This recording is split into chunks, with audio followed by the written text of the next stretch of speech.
After we've got our profiles for each athlete, we can put them together in a squad. Now, as Sergey said, each sport has a database that exists of reference material. Now, we can compare our squad averages to the reference averages. How does our squad match up with other squads?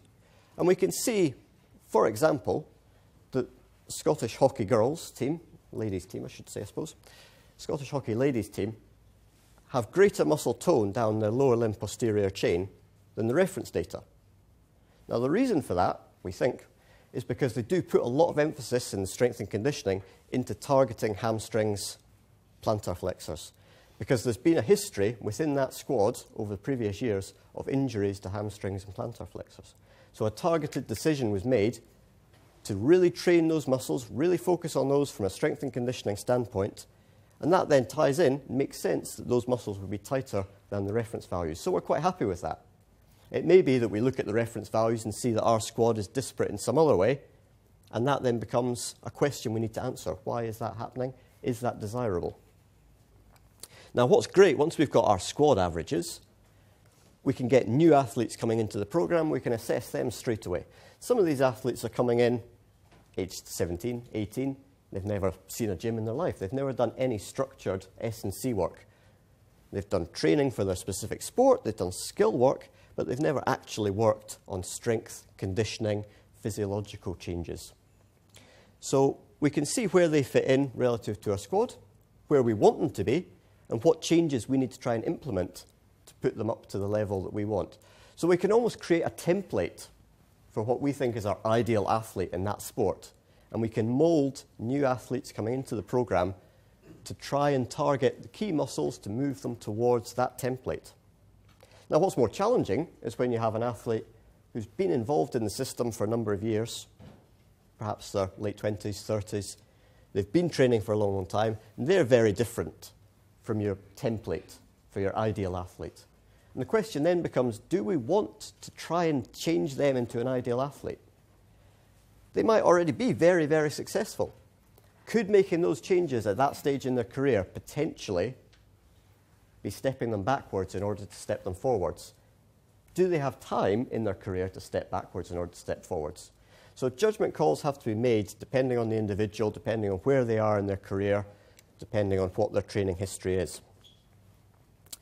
Now, Max already summarised this paper that he authored himself up with some of my colleagues up in Stirling. And as highlighted, the fatigued and exercise state muscles actually show greater reliability than rested state over this longer period, this longer term stability measurement.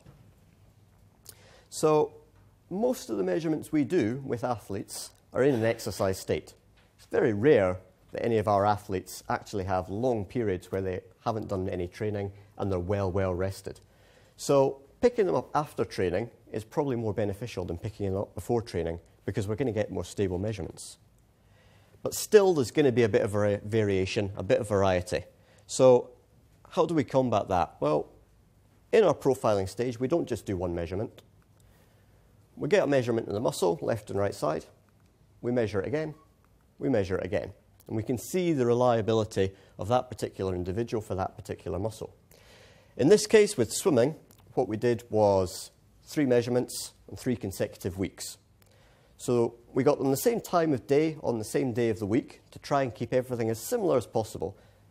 The nature of their training cycle meant that the training they'd done on each day before the measurement wasn't exactly the same. But that was okay for us because we didn't want the measurements to be exactly the same. We wanted to see what the range was. We wanted to see how much we would expect them to change from week to week, day to day, month to month.